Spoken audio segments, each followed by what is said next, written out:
l'Antiquité, la Vierge Marie a toujours été vénérée comme une femme toute pure, qui n'a jamais eu de prise avec le mal, qui a toujours fait la volonté de Dieu. Et donc, cette Marie toute pure, on a toujours s'est posé la question de savoir comment ça se faisait. Puisque nous, finalement, de temps en temps, on se détourne de Dieu, on fait du mal, des choses comme ça.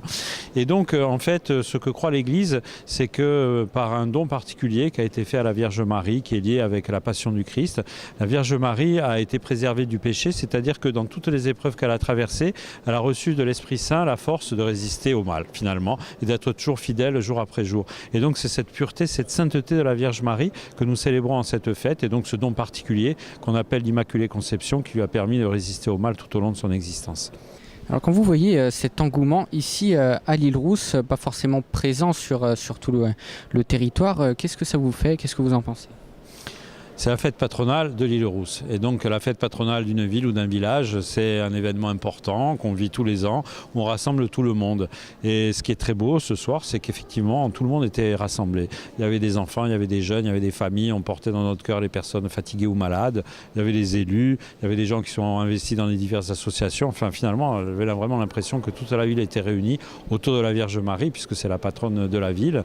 Et donc, c'est un beau moment, parce qu'on manque dans notre société de moments de fraternité, de moments de ferveur où on se retrouve tous ensemble unis pour continuer à vivre et tourner vers l'avenir.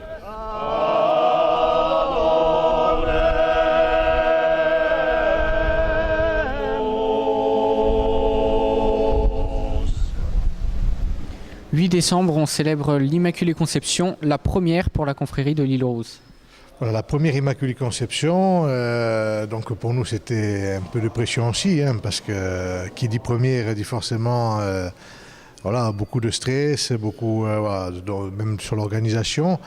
Mais on était bien entourés puisqu'il y avait tous les confrères de Balagne qui étaient là et qui d'ailleurs, on remercie au nom de la confrérie, qui nous ont bien aidés et tout s'est très bien passé. Alors justement, cet engouement des Île-Roussiens, des Balanins, il est là chaque année. Comment vous l'expliquez? Alors il est là chaque année, bien évidemment, puisque l'Immaculée Conception, déjà pour les Île-Roussiens et pour la Balagne, ça a toujours été un grand événement avec beaucoup de ferveur. Certes qu'avec aussi la création de cette confrérie, ça apporte bien évidemment toujours un peu plus de solennité. Mais cette célébration pour les Corses, pour les chrétiens, pour la confrérie, qu'est-ce que ça représente? C'est un engagement de tous les jours. C'est une façon aussi de voir les choses, de vivre sa tradition au quotidien, sa religion.